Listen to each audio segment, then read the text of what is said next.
on this beautiful day. Please, yeah, I did mine. Silence your cell phone.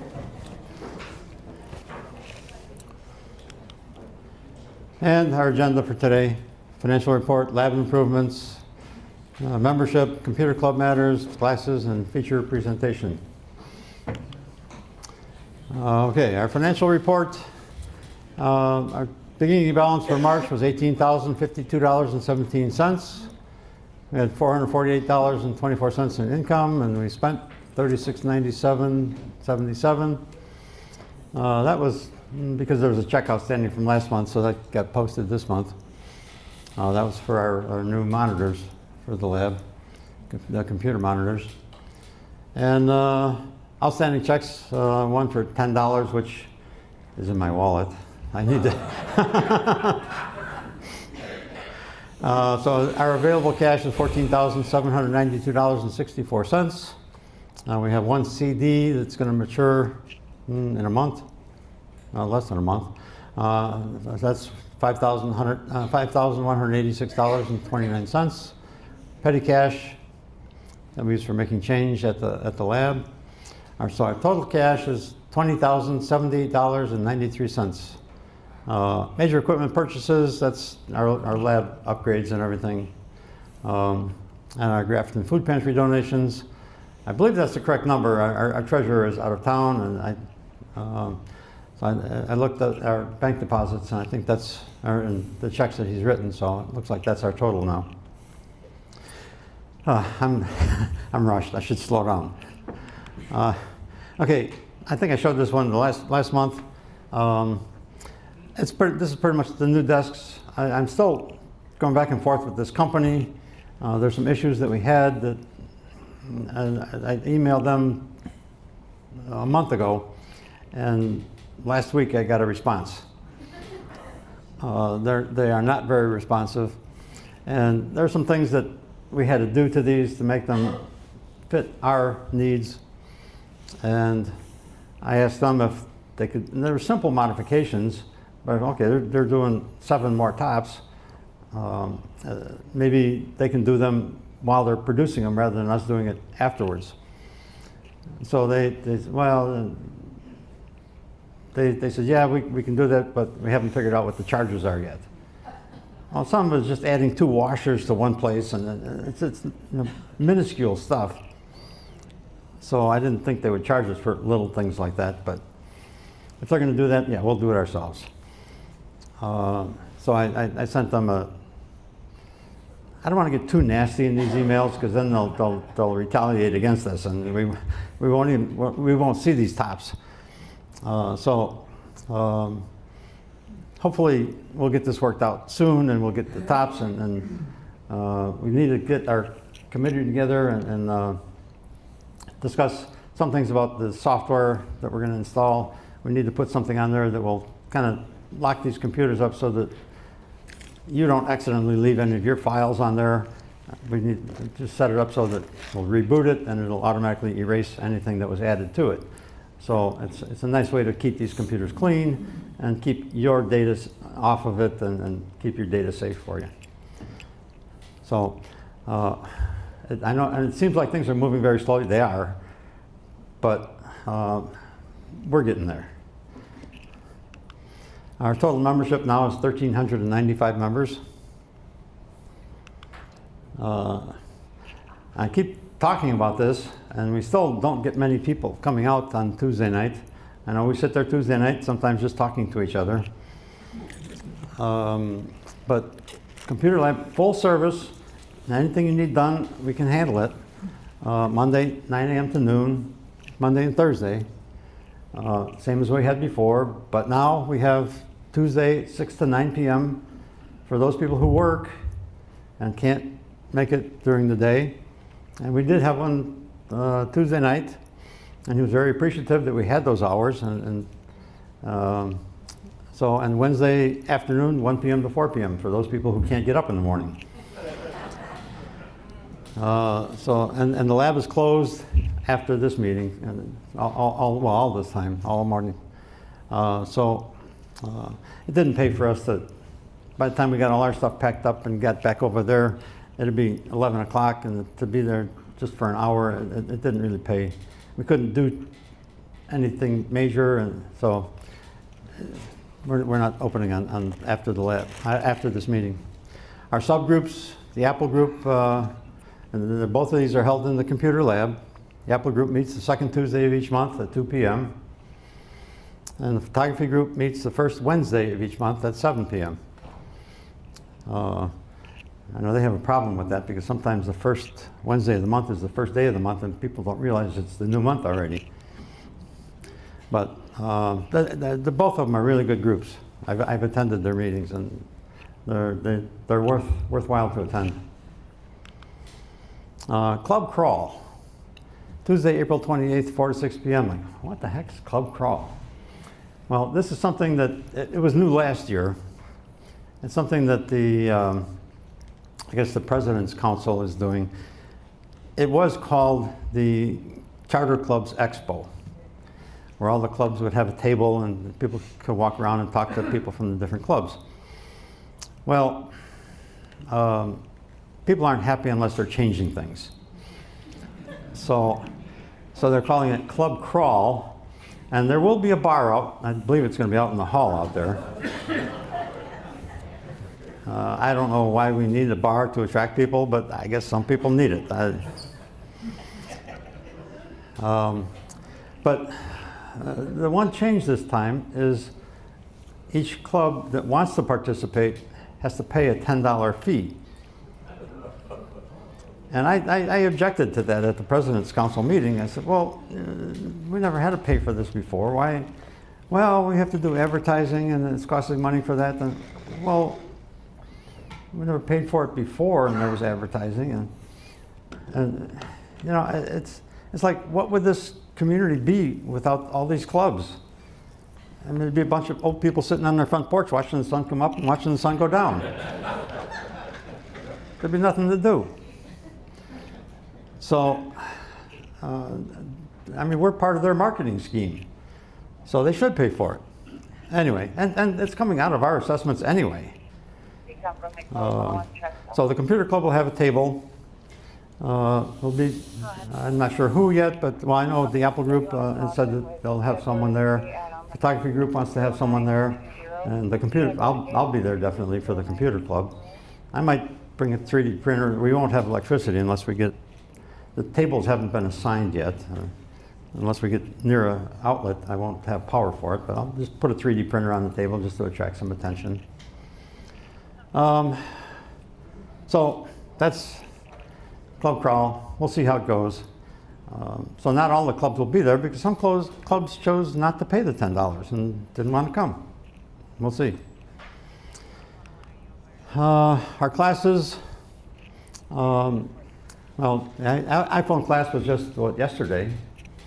Eric is recording our meeting, but he's the one who does the Apple classes. He does an excellent job at that. Been very lightly attended lately, and he's got some ideas on improving on that. So hopefully he'll get better attendance at that. Android phones, I don't think Steve is here this month. So we have 2 Android phone classes coming up. One to free up storage on your phone, and the other on contacts management. April 13th for the first one and April 29th for the second one. So if you have any questions about, if you have any problems with managing your contacts or your phone is filling up, you can attend these sessions. We need members to become instructors. I talked about this last month. If there's anything, and I just realized the other night, this one guy that came, we could even still use people to teach basic computer classes. And we have people, and the assumption is that, oh, well, the new people moving in are younger and they know all about computers. Not this guy. I mean, nice guy, but computers was not part of his job. And he just, I had worked with him a lot, but give him some better understanding of how to use his Apple computer. We need instructors, and I've offered to help. If you have any thought that you'd like to teach a class, talk to me. I'll help you set up a class. I'll be there for the first or maybe even the second class to help you make sure that everything goes well. We need to get some classes going. And once we get this lab finished, I do plan to do some classes myself.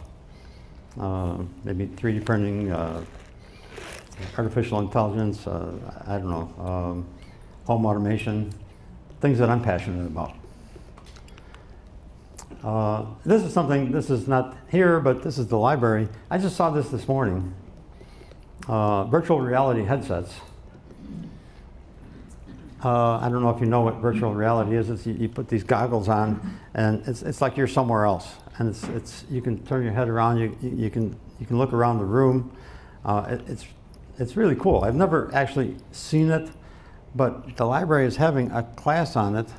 It's a 2-hour class. And I looked at it this morning. There's 26 seats remaining. So I don't know. It's not well received, I guess, but. The age group is for teens and adults, so it's not just geared for kids. So I'm going to go. I think it'll be interesting, and I don't have a virtual reality headset, but after this I may need one. So I think that's pretty much all I have. And our main presentation is on scams. And it's being presented by Officer Jerry Keppler from the Huntley Police Department. And welcome, let's welcome Officer Keppler. And, could you snag a couple photos while I'm speaking? Pardon? Could you snag a couple photos while I'm speaking? Oh, yeah. No, yeah, no rush. Yeah, I got my. Yeah, no rush. Thank you. Okay. All right. Hey y'all, good morning. Again, my name is Officer Jerry Keppler. I've been a police officer here for just over 8 years. Right now, I serve as our community response team. I am the IN team that everyone hears about. It's just me up there, but this is what I do, community engagement stuff. So concerts on Tuesday nights, you'll see me down there with our alumni volunteers. I'm the liaison between the alumni and the police department, so I know I have a lot of my alumni guys out here. I've got a junior citizen police academy for middle school age kids, the citizen police academy for adults that I'm in charge of and do that. I'm also part of our drone team. Got my pilot's license for that a couple years ago, so I've been doing that for a while. I'm a firearms instructor, school resource, like backup officer guy. So I am the jack of all trades and master of none, so I do quite a bit. Pulled in a lot of different directions, but it's a good time. So today I was asked to come and talk to you guys about scams. I think I think the easiest way to answer this question is to raise your hand if you don't know anybody that's been affected by scams. Yeah. So that just kind of shows you how prevalent this stuff is. So I've been in this position. This is the beginning of my 5th year doing this. Scams were an issue before I came upstairs and started doing this, and they're still very much an issue today. Being part of the computer group, I'm sure you guys are very aware of this. Get a phone call, get an email, an alert or something that pops up on your computer. Hey, you have this issue. Call this number and let us help you fix it. And the next thing you know, you give somebody access to your computer because you think that it's HP or it's Apple fixing your computer, and then next thing you know, they locked you out of your computer. Hey, give me $1,000 or I'm just going to delete everything. Excuse me, and stuff like that. So those are definitely things. I remember during COVID, we had a lot of issues with email scams. That was a big one. I remember a lady had called about a return with Amazon, and here she got this email and everything looked legit. I was very impressed with how well they got to do it. But then the email itself looks fine. But when you look at the email address, it comes from a Gmail account. And so I remember telling the lady, like, hey, I don't know how much you know about Amazon, but they're kind of a big deal. They kind of have a little bit of money in their pocket. And if it doesn't come from an @Amazon address, like, don't mess with it. It's a scam. So that was kind of the early days. I don't know if you guys remember. I know this area was hit real hard with the unemployment the unemployment office got hacked, and so a lot of people were getting letters and stuff saying that, hey, you signed up for unemployment. Here's information on that. So that was another big one that we dealt with. Then we kind of moved on from that and started getting into gift cards. Gift cards was this whole other ball game. And I'm sure, and I hear this all the time, if you just put all this effort into what you're doing into a legitimate career, like, you'd be doing really well, right? The gift card things have kind of been all over the place. So it started, hey, I need, I'm gonna tell you some story, I'm gonna get you excited, I'm gonna catch you off guard. Hey, go buy me these gift cards and read me the numbers. Well, as soon as you give the guy the numbers, all the money on the gift card is gone, right? But then the gift card companies, like, okay, well, we're gonna help with this. We're gonna stop this, and we're gonna put like a location, kind of parameters on this gift card, so we know kind of what's going on, and we can kind of regulate it a little bit. Well, then the scammers kind of figured this out, and so then what they started doing is they used to take these gift cards and they would ship them out to the East or West Coast. They would scratch the numbers off. And then, sure enough, on the internet, apparently you can buy the little, like when you get a lottery ticket, that little film that you scratch off, apparently you can buy those for gift cards en masse. And then you just scratch it off, record the numbers, put it down, and then they'd send the card back. And it's just like, guys, like, come on. Like, this is a lot of effort just to scam somebody out of $25, some kid that got a birthday card or something, But unfortunately, and I've seen it several times, we've had people, get calls and they're confused and they call us and we talk them and we avoid everything. No personal information was given, no nothing, perfect. But then we've also had instances where, no, I've been talking to this banker and, I'm out $100,000 or more. So we've been all over the place with this stuff. So, the main thing when it comes to emails, when it comes to stuff, if you're not expecting an email, a text message, a phone call from somebody, don't mess with it. That's the simplest thing. I've been to houses, so I also work with our social worker, and I go with her to do home visits and stuff. So if there's somebody who we're just trying to check on, make sure they're good, offer resources or whatever, we'll go there. So a lot with that and a lot on calls that I handle. I don't know how many times I go to people's houses. Raise your hand if you still have a landline. Why? Do you have a cell phone in your pocket? Yeah, that's all you need. Just kidding. Anyway, so both their cell phones and their landlines are blowing up. We're just trying to have a conversation, but the phone won't stop, and they'll stop me. Excuse me a second. Yeah, I'm not interested. Take me off your list, okay? And then they hang up, and it's like, you gotta stop. You gotta stop. That's why your phone's blowing up so bad. So what they're doing is they're calling your phones, and they're just looking to see if that's a live line. You answer that, and it's some scammer trying to get you excited, scam you out of whatever, on your cell phone or your on your personal phone. And okay, hey, somebody's at the other end of this line. Now it's just a matter of time. I just got to catch them off guard, and they'll keep calling. My personal cell phone, I pulled it out of my pocket one day, and I accidentally answered a scam number. And the next month, at the same time, every day with a different number, they were calling me back. So if it's not somebody that you know, I strongly encourage you not to answer it, because these people don't play by the rules, and they're not interested in the do not call list that used to be a thing once upon a time. These guys are using computers with stuff on it. What's awesome is with the programs they're using, I can call you from your own cell phone number. I can call you from whatever. We had a couple years ago a bunch of calls going out. The guy didn't realize the phone number he was using was the fire department. So the fire department's calling us like, why are they calling and asking for gift cards? Or what are they calling and asking for this? So I made sure to give them plenty of grief about that. Like, hey, you can't work for them and scam them at the same time. That's not very good system. So yeah, so that's stuff that's out there. A big thing with the phone calls was we had like grandparent scams was a big one for a while. Hey, hey grandma, hey grandpa, this is Johnny. I went on a trip to the Bahamas and I kind of got in trouble. I need $500 to get bailed out of jail. Can you help me out? You know, that was like a kind of a cutesy one. One of my favorite ones I heard was, hey, I'm with the FBI.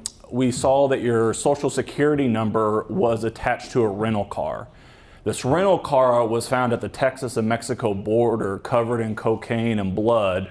They were using that car, They were using that car to smuggle drugs back and forth. Now we know it wasn't you. But they got your stuff.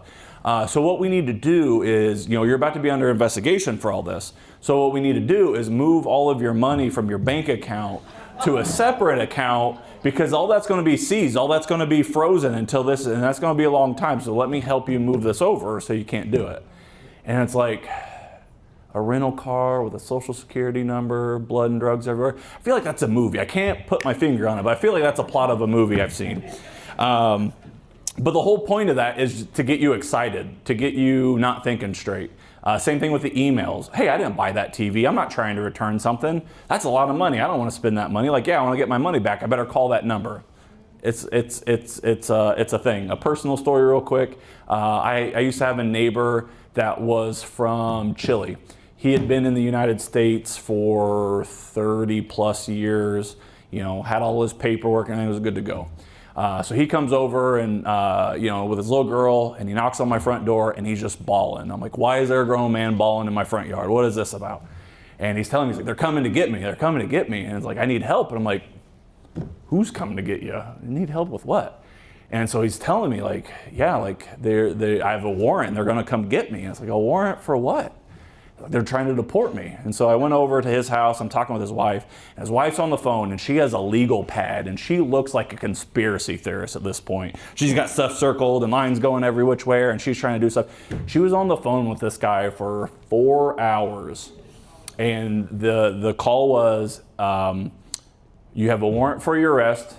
You're going to pay me $4,000, or I'm going to come and I'm going to arrest you and deport you. And so she's talking to this guy, and so I kind of chuckle a little bit. I'm like, it's a scam.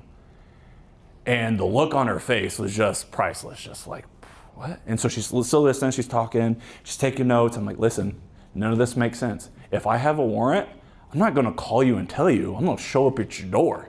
Like, that's where the fun's at. There's no fun in calling you about it. Like, I wanna come and knock on the door.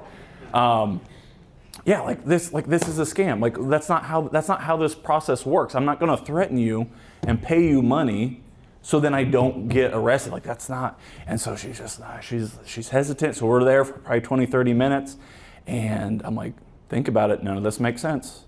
There's this, there's that, and I start pointing all this stuff out. And I'm like, just hang up the phone. Hang up the phone. And she just wouldn't do it. And eventually, she came around to it and she hung up the phone. She took a deep breath. None of this makes sense. And now she's going on, like I said, like a conspiracy theorist, like this and this and this. I'm like, see, you just have to stop, take a breath, and think about this. But they almost had him, and thank goodness they didn't, pay any money or anything. But they were this close, and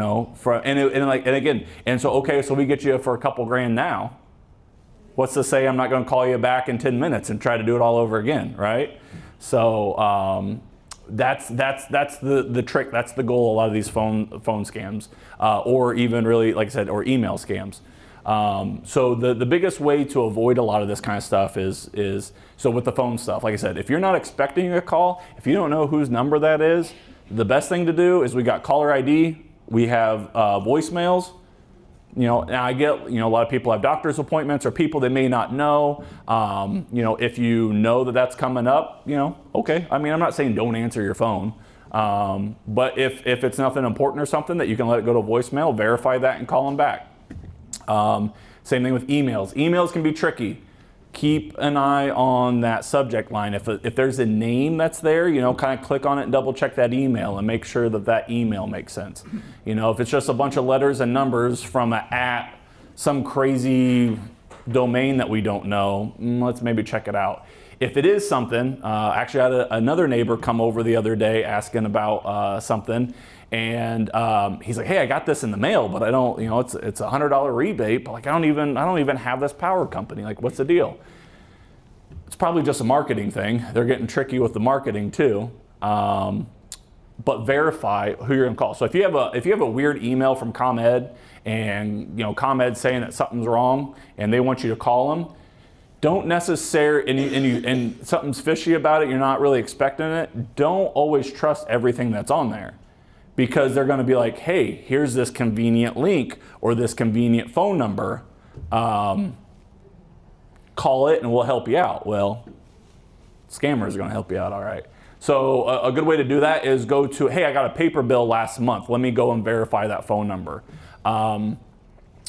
You can try to verify it online. Though I have heard of one instance where, "Hey, I got this weird letter in the mail, let me Google it." So I Googled it and the first number that popped up was the scammer's number, but it looked legit. So they're getting smart. Well, they've been smart, but they're getting pretty tricky. So yeah, if you guys have old statements from whatever institution, don't be afraid to look at that number and call them and just verify. "Hey, I got this weird email from ComEd. They say there's something wrong with the billing or whatever. Is this true?" Then ComEd will be able to help you out. Yeah, a lot of computer-related stuff. Oh, same thing with the phone stuff. If you're not expecting a link to be sent to you via text message, don't click the links. If you don't know who it is, the tricky ones is, and I haven't got one in a while, but there for a while, it's just like, "Hey, we still good to meet up this weekend?" And like that was it. That was the only text. I'm like, who is this?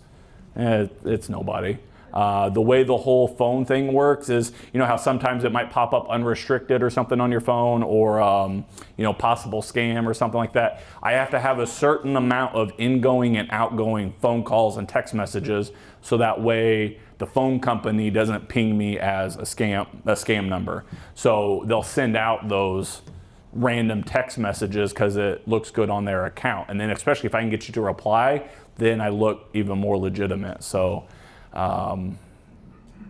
they've done their homework and they're out there. You have a question? Anybody? Yep. Sir? What about those, like on my iPhone, I never anything that's noisy. Uh-huh. But what you say on the phone, it says delete, scan. Delete and block or something like that? Yeah, delete. Mm-hmm. And what are you guys doing about scammers? And why aren't you shocked? Great question. So for those who couldn't hear it, he was asking about, when spam calls pop up, especially on iPhones, there's like a block, a deny call and block button. What that does is, it blocks that number, but I change one digit and I'm calling you right back, So that's kind of the big issue with the scam numbers, is they always do different. As far as what we're doing, and I'm glad you brought that up, there is a lot of time and effort that goes into investigating these type of things. And with that being said, as a local department, there's only so much we can do, right? Luckily, a lot of times, not all the times, but some scams we can help with and some we can't. If you bought a gift card and you put $500 on it and you gave those numbers away, I'm sorry, but we can't do anything. When it comes to bank accounts and stuff, the banks are pretty good about being able to refund money, but that's kind of case dependent. But anything outside of our jurisdiction, it's really hard. So there's not a whole lot we can do, which makes it even more frustrating. So for instance, if I fall for like an email issue, right? I'm following this email, I'm tracking it wherever you can. There are kind of like loopholes or servers or stuff. in other countries. So like a big thing right now in the news is with all this stuff going back and forth with Iran. Iran's a big state sponsor. They have a huge hacking program. So a lot of them are hacking our type of stuff. So, but they're not just going to go like from my desktop to send a suspicious email straight to the power company. They're going to use a router or a server in Europe to bounce to one off of Africa, to bounce to one out of Canada, to bounce to one off of here. So you're just chasing your tail trying to figure out where this is coming and going from. And it's a super time-consuming and complex thing. So, oh, I need to access a server in Canada. All right, let me go get a search warrant. Okay, got that search warrant after however long. Okay, well, let me trace it back. Oh, now it's in Europe. All right, well, let me go get a search warrant for that country. And it's just every step of the way, there's more and more paperwork and more of an issue. Now, there are ways to report stuff like that. So like the FTC, the Federal Trade Commission, has a spot on their website. I think like the FBI, I think, has a place that you can report them to. But the FTC is the one that I encourage people to do. And what they do is they take a lot of that information, they start looking for patterns, they start looking for they try to find like central players, and they'll kind of build a case. So they're not going to go after a phone call, oh, a guy called and he tried to scam, but we didn't get anywhere. But then we start putting all those pieces together and be like, oh, hey, this is a hub. This is a hotspot where a lot of this stuff is coming from. Let's focus on this hub and try to take out these big players. And they kind of build a case that way. So it's there's a lot of different parts to it. Again, very time consuming, very complex. But we do have ways of going about it. Sir. Yeah, I was going to say that they had called a couple of years ago. They would call up and they'd say, "Can you hear me?" And say yes, and they use it. Oh yeah. So Who is this? so while we're speaking of doom and gloom, AI. I don't know if you guys have played with it. Super freaking cool. I'm like a little kid when it comes to that kind of stuff. I mean, it's super cool. I use it at work. It's super nice to, hey, do I have any punctuation errors in this, fancy paper I'm sending off, or, stuff like that. And then, you play around online and you see people making movies with it that make no sense, but they're super funny, just all kinds of crazy stuff. I can make anybody Arnold Schwarzenegger, and that's, it's awesome. But on the flip side, just like you guys know, technology, it's a blessing and a curse. So what we're really kind of focused on and worried about with the next generation of technology is, to your point, they can take a sound clip of somebody. It was really popular. There's a podcaster, famous guy, Joe Rogan. He's got thousands of hours of podcasts where it's just him talking. So what people will do is they'll upload all of his audio to this AI, whatever AI they want to use, and they'll study his voice, and now I can type it in and I can make it say anything. Same thing with Arnold Schwarzenegger, right? I can make him say whatever I want, but it's going to sound like him. So that's what we're worried about with the scams is, hey, this is Grandpa, have your mom send me some money or something, but it's going to sound like him. So something that I've heard people talk about is like with stuff like this going on, don't be afraid to ask questions.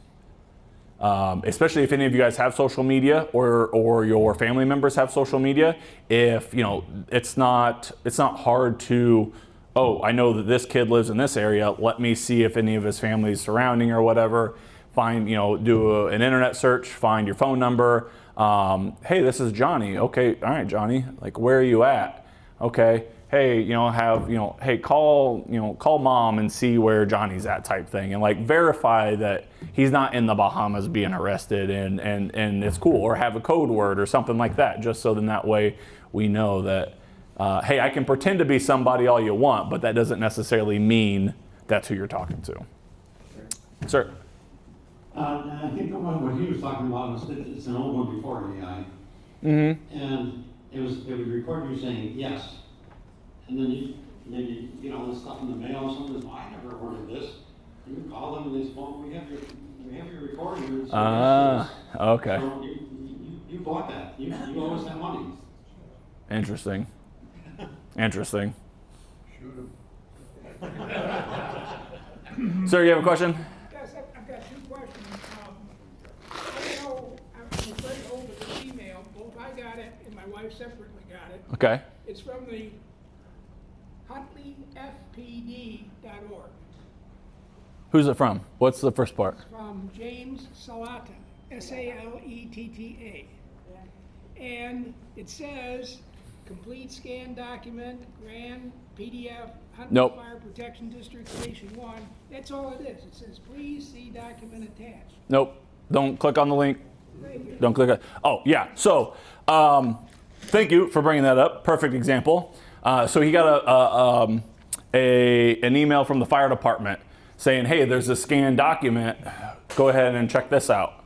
No, don't do that. Now, it would be different if it's like, "Hey, we had a discussion. I'm expecting an email. He was going to send over a form or something." Okay, perfect. You know, you have a form. Obviously, check it out, make sure things, that, like, if you're not expecting it, you're not doing it. So it's very possible that someone's either they've had some sort of virus, which has been popular going around, a bunch of stuff like that's going on. You click on the scan thing, and the next thing you know, they have like keystroke loggers or whatever, like other ways of trying to find information. So yeah, if you weren't expecting anything like that, don't open it, don't click it. Yep. Quick one. Is that when I saw this, I said, well, I'm going to save it for today because we just got it. Mm-hmm. And secondly is, I wonder if you're able to, or your organization or whatnot, go to the departments within the city of Huntley and say, please do not send something like this. Let's say it is illegitimate. Do not send something like this. Number one, it's going to be suspect. I'm going to block anything from Huntley FPD. Mm-hmm. That's not a good idea, but Yeah, I get it. GOV, it's OR, it's Yeah, ORG. ORG.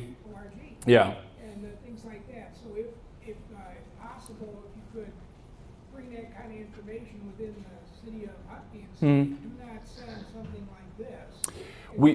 Yeah. So he had brought up the point of like, hey, talking with the agencies and just be like, hey, maybe put something out to the public saying that, hey, this could be an issue, don't open it type thing. And we've had a lot of internal communication, and I'm not sure how much of that went externally, but that's a very good point. I'll make sure to bring that up to our IT guys when we get there, or when I get back to the station. But yeah, that's a great point.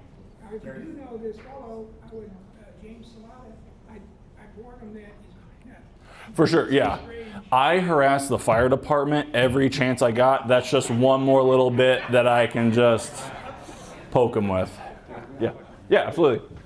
I have a website, and I seem to be getting all these emails or texts that says, no, you're not rated high on Google.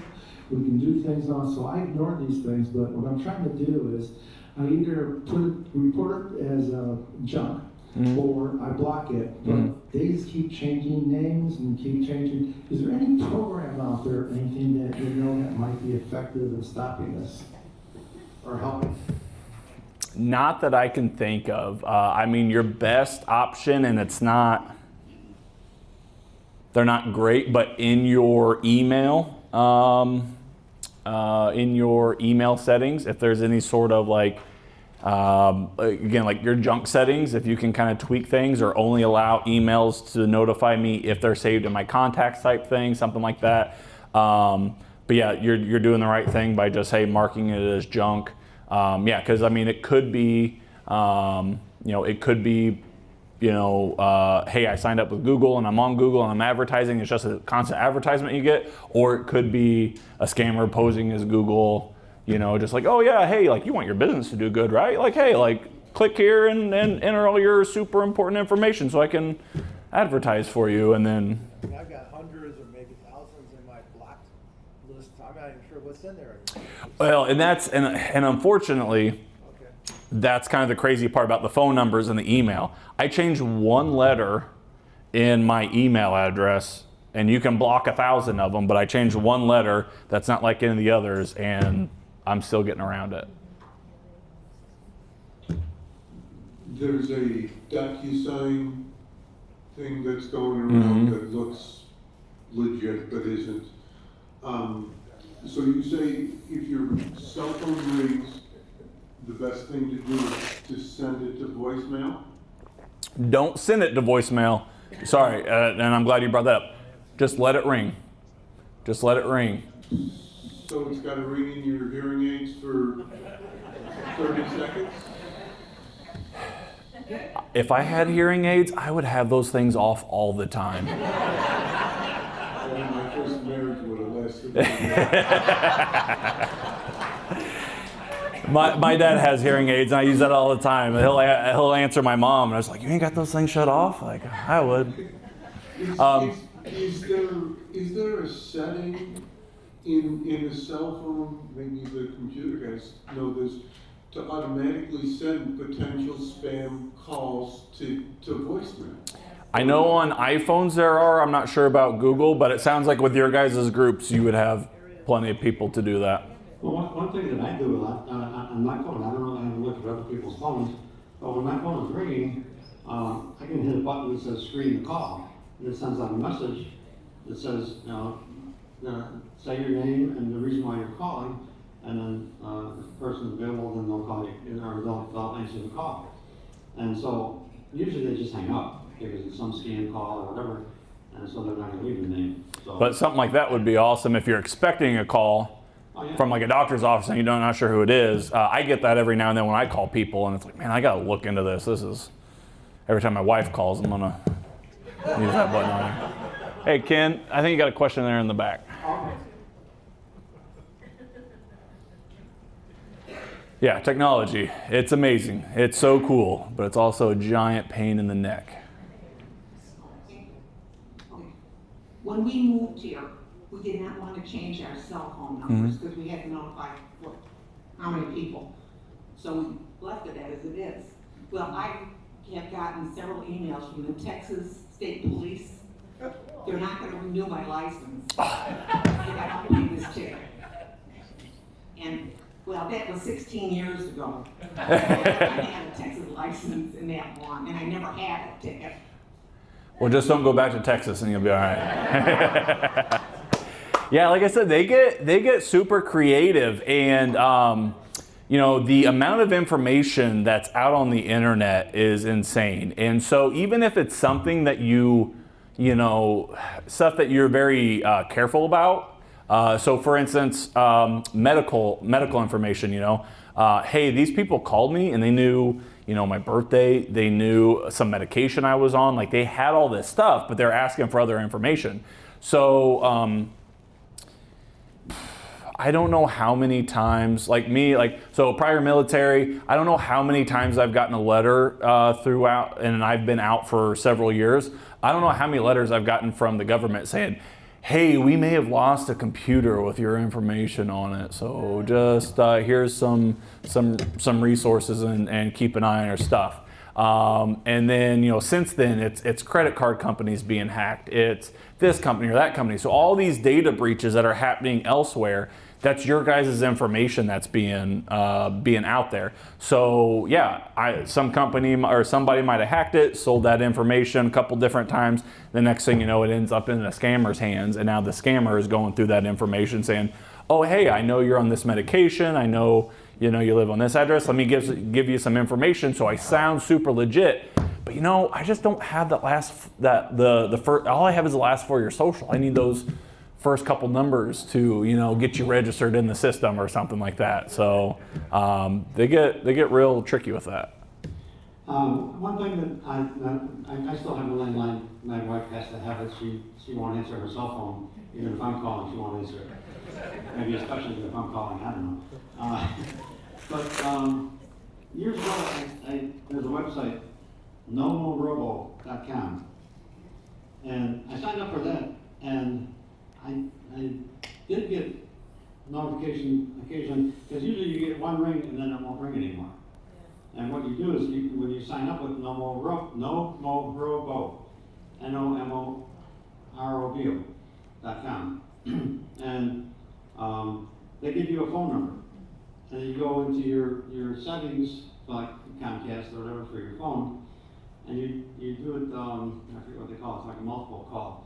When your number rings, it rings this other number too. You put that number in that they give you, so when your phone rings, that phone rings.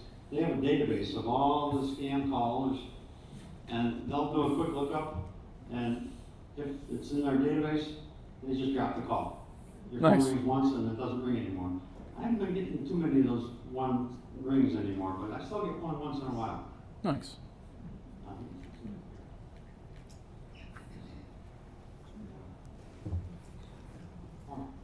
see you. Okay.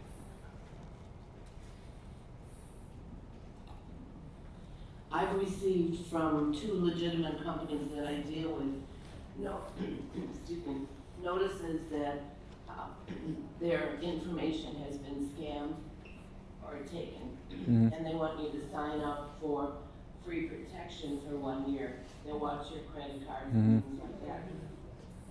Well, when I got these letters, I called the company that it was from, asking, hey, has someone, gone in and taken all the information from your clients? And they come back and say, gee, I wasn't even aware of that.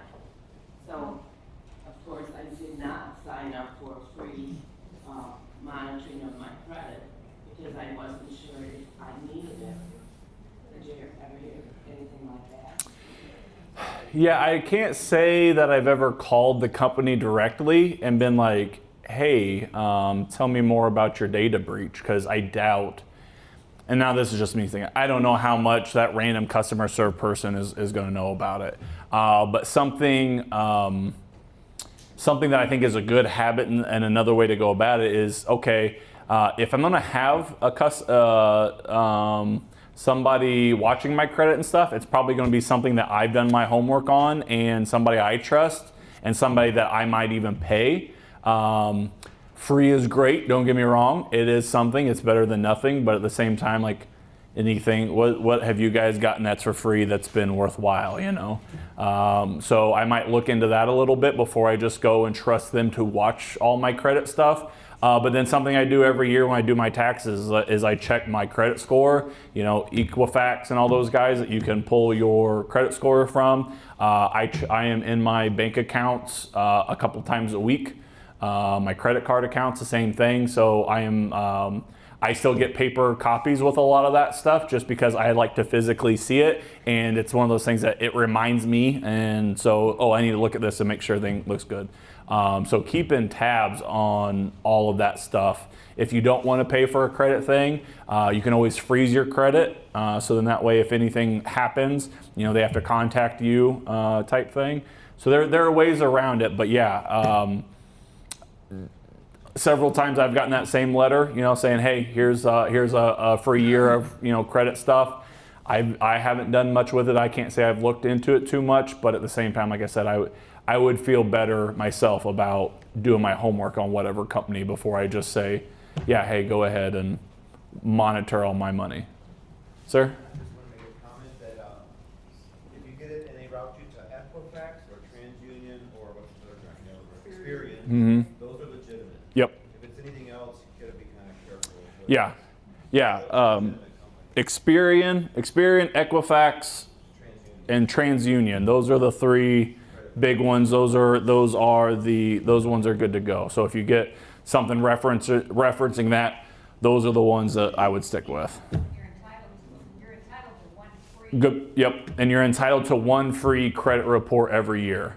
So keep that in mind too. So and like I said, I just do it around tax time because I'm crunching numbers. I'm looking at everything anyway. So for me, that's when I remember to do it. But yeah, so every year I do my free credit report and it'll show you the whole shebang.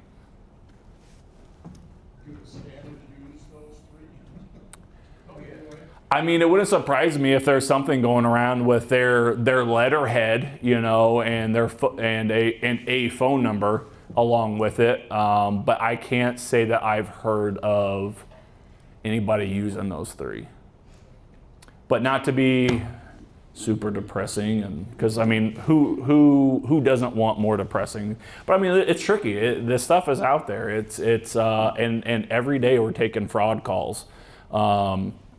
So I mean, it's out there. But luckily, I feel like I've been screaming it a lot from the rooftops. I think people are kind of catching on to it. I have a Del Webb bingo card that I like to have when I go out, and scams is always on it. It's my free space. Scams is a topic. So people are talking about it. My biggest piece of advice that I could give anybody as far as scams, if you get something, and I don't care what it is, a phone call, an email, a letter, something, and you think twice about it, talk about it with somebody. So many of these people just get so embarrassed of the amount of money that they lose, or losing any money, and they don't want their family to find out, and they just kind of keep it. So we don't even get all of them, but like if something sounds fishy, talk it over with somebody. Sometimes just trying to explain it to a friend, as you're explaining it, you're like, I'm an idiot. Like, this makes no sense. Like, I'm so glad I just took that minute to realize that, like, yeah, this doesn't make sense now that I'm saying it out loud. And sometimes that's all we need, you know. So if it sounds fishy, if something doesn't quite make sense, please talk it over with somebody. Especially, real quick, romance scams. People always kind of laugh at them and stuff. I know people personally that have fallen for them, especially like, you know, you find that lonely person and, hey, I'm a construction worker, I work overseas, or I'm in the military and I gotta get back home for this emergency, but I can't get a plane ticket. And, you know, we've been talking online for a couple months and, you know, like when I get time, I'm gonna come see you type thing. And people, you know, they're lonely, they're just looking for the connection, so I get it. But the next thing you know, they're sending people money and it's all for naught. So don't be afraid to talk about this kind of stuff with people. Yeah, one of the things that when I get a phone call, and you know, from Chase Bank, and there's an issue with you bank and all that, and first thing I say, well, that happens to be the bank I bank with. What's your extension number? And I'll call you back with the Chase number, and they hang up pretty quickly. Yeah, well, be careful because they might give you an extension number, and if you don't verify that phone number. I mean, I got a number from Chase, Mm-hmm. that's my credit card. Well, and on that point, banks don't call you. I tell you who, the IRS is not going to call you, speaking of taxes. And so this is kind of stuff to keep in the back of your mind when you guys get this stuff. Any government agency is going to send you a bunch of mail. They'll reach out via email, but they are not going to call you and say, hey, you're past due on this. You need to bring this up. Same thing with the banks. The banks aren't going to do anything. So keep that in mind. So when your bank does call you to fix an issue, it's not the bank. Ken, do you have something over here? Is LifeLock a company that's legit? Yeah, so they're a legitimate company. They've been around, I don't even know how long anymore, but they've been a thing for a while. You pay for that one. They monitor and insure, I think, up to $1 million, if I remember right. I know that there are other ones out there. Now I can't name any off the top of my head, but there are other ones out there. So if it's something that you're looking at, yeah, feel free to look at it, do your homework, do some research on it before you go and trust everything to them, you know. I just want to interject. We have a lot of people come to the computer club and they say one thing that happens. Nobody ever needs a payment from a gift card.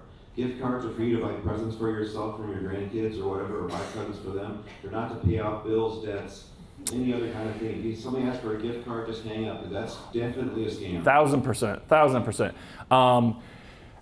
I wish I could take payment in gift cards because all my tickets would be like made out to Bass Pro or any gun store that will accept a gift card. But yeah, government agency, like, and that's like the biggest thing when people fall for them. Like after everything's done and they stop and they think about it, they're like, I knew it was weird to pay in Bitcoin. No one pays, no government agency takes payment in cryptocurrency, gift cards. Like, we don't pay people like that.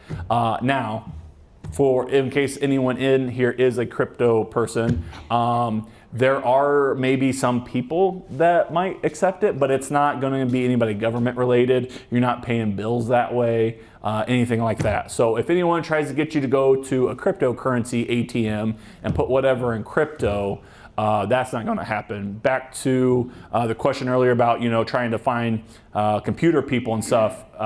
Crypto's the same way.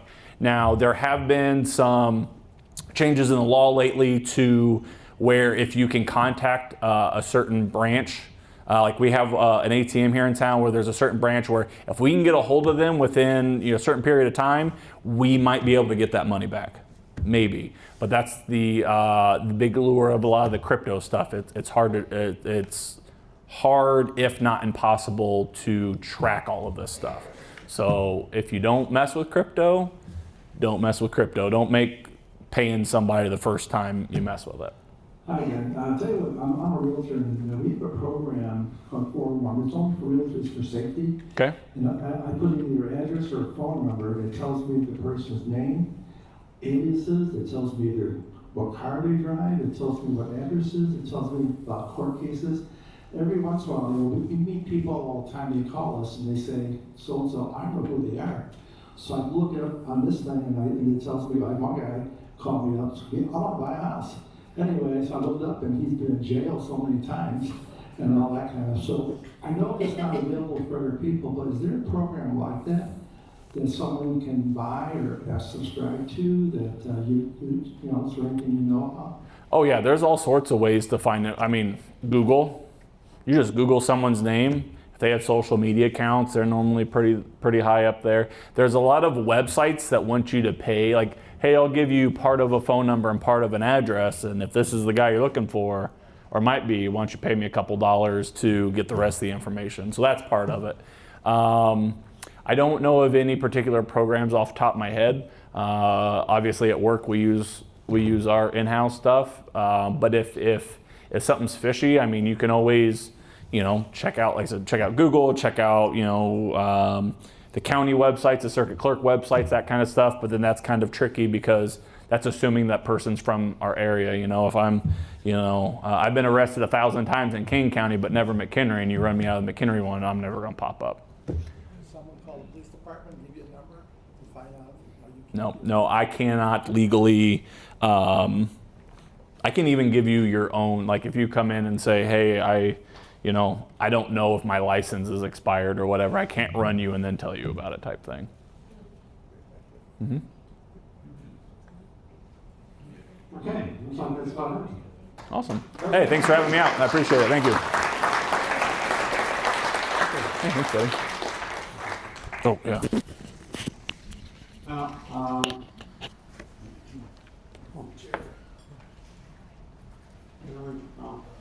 Where's the remote?